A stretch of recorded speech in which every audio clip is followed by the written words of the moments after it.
It's great seeing others and how they sketch out the stars. Seeing their drawings and illustrations are extremely inspirational. I also really love seeing how people set up their sketching uh, out there under the sky. For me, I have a pair of lights here that run between amber and red, and they're also dimmable, so you can get really specific adjustments. I like using two of them just to kind of evenly light the page. I also have a little pen pencil holder that I throw up on the corner there just to kind of keep everything out of the way but easily accessible. All of this stuff is set up on an Amazon laptop stand that I got online for, I don't know, 30 bucks or something like that, which I found to be a pretty stable base for all of the sketching. And then I also took sanded down some Conte to get a powder that I put inside of that 35 millimeter foam canister and an eraser um, that I use. That's my general set for like nebula and kind of softer things, right? Moon stuff as well. And then lately, for putting out stars, I've been using these two fountain pens, using Diatramentus Document White ink. And then the third pen there is a gel pen, which I used to use for all my star placement um, before switching over to the fountain pens. But now I mainly use that gel pen for drawing out the circles because it's a little easier to trace without smudging when you use a tool. I also use fixative because I'm working in a sketchbook. I kind of need something to set it so it doesn't smudge onto the other side of the page. So to get started on NGC 225 tonight, I started with the fountain pen using the undiluted ink. And second little dot there, and it spilled a little bit. So I rubbed it down to just kind of dry off the white ink that was an accident, and went for a acrylic black to just erase it off of the page. I'm still experimenting a little bit, trying to figure out what the best way of erasing on black is. Um, this one, it works, but it's not ideal because it does leave a different texture and color of the black on the page. Um, in general, all of this stuff that I'm doing is a bit of an experiment. Every time that I go out there, I feel like I'm learning new things. Having been doing astro sketching for only about a year now, it's been really exciting seeing other people work, and I gain a lot of inspiration from looking at other people's setups and sketches and how they sketch, especially up on cloudy nights, as well as chatting with people. Um, but I find that I'm always uh, exploring other options, and I'm sure that my techniques are going to be changing throughout.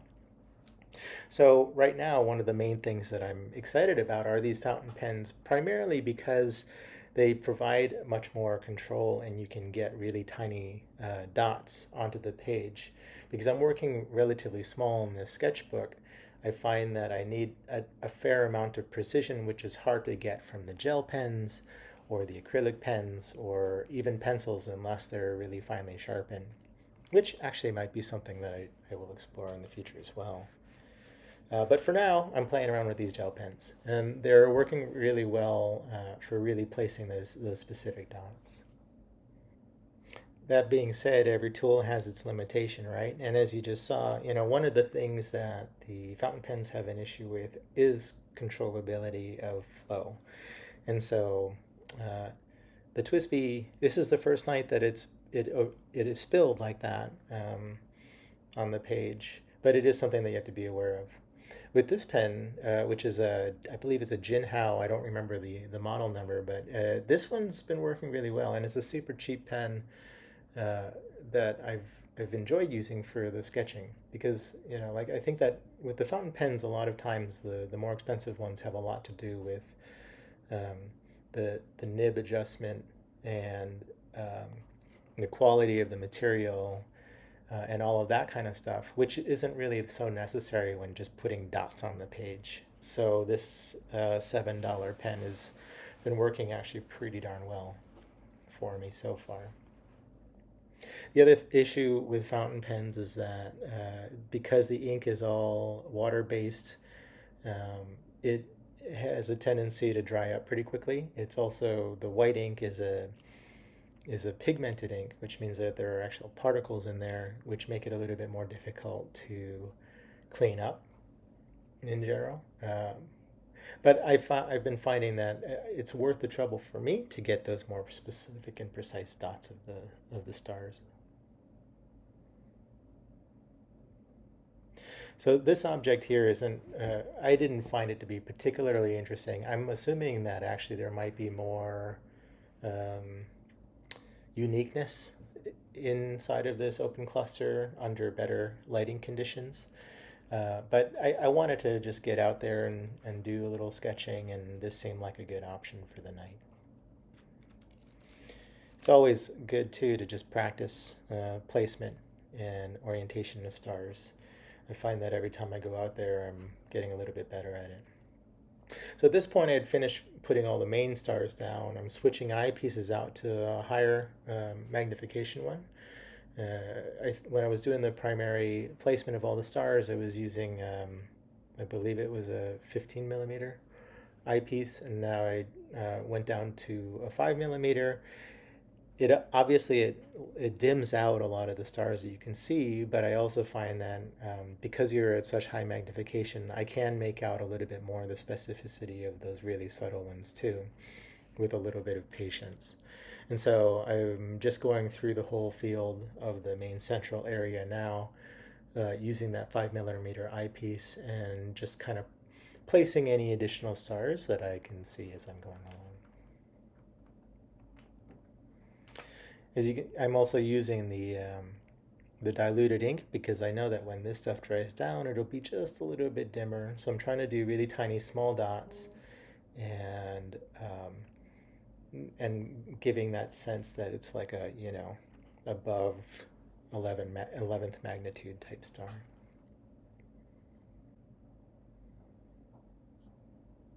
One of the things that I found with the fountain pen too is that it's nice. There are a couple ways of varying the control of how big the dot's going to be. Obviously, for one is the pressure, right? If you go light, you'll generally get a smaller dot.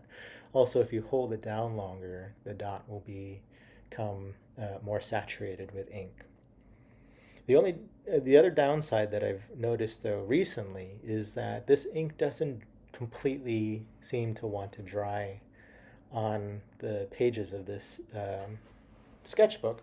So I've been noticing that when I start drawing on the opposite side of the page, sometimes the pressure of my hand on the page, the pressure of the drawing, will actually make the pages before it kind of embed ink on the opposite side, which is a bit of an issue that using the fixative helps with reduce that down, but fixative also on black paper is not ideal because it kind of mats out and kind of lightens the blackness of the page.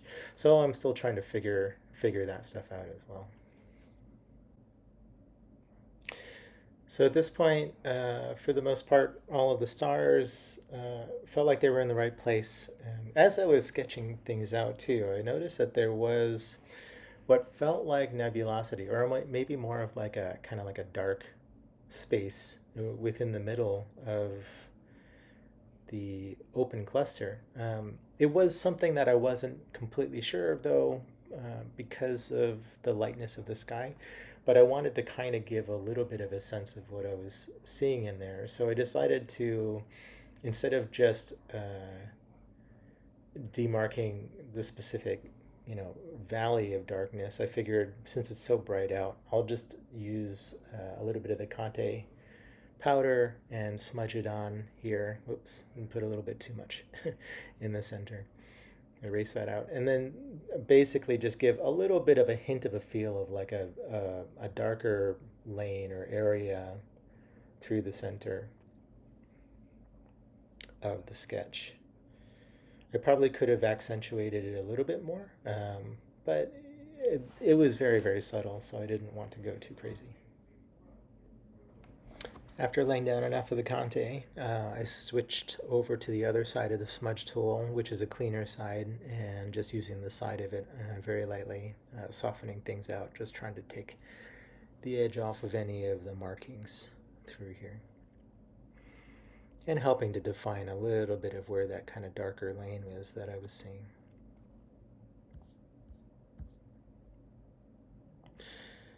Adding just a little bit more on the bottom there to uh, define the darker area a little bit better. I don't know if I quite got it, but close enough for tonight's sketch. At this point, pretty much done. Threw in a directional marker and pretty much called it for the night. I'm excited to continue with the hidden treasures lists through the rest of the year. Hopefully there'll be some fun sketches coming out of it as well. I also have about a half dozen or so messy objects that I have not sketched yet, so I'm hoping to get through those as they come into view in my back deck.